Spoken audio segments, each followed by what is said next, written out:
শেষ শুনানি শেষ করে দেবদত্তকে নির্দোষ বলে দাবি করলো আদালত। ছুটির লড়াই বাবাকে আবার নতুন করে ফিরিয়ে দেয়।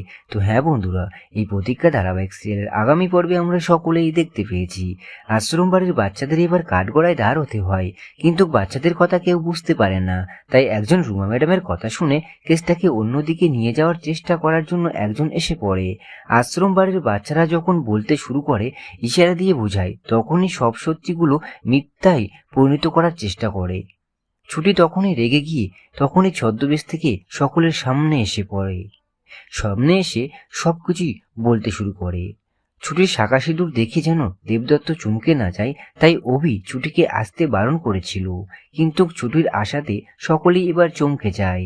সব প্রমাণ আদালতের কাছে পেশ করে অভি দেবদত্তকে জামিনের ব্যবস্থা করে। সেই সময় ছুটি বাবাকে জড়িয়ে ধরে কান্নায় ভেঙে পড়ে।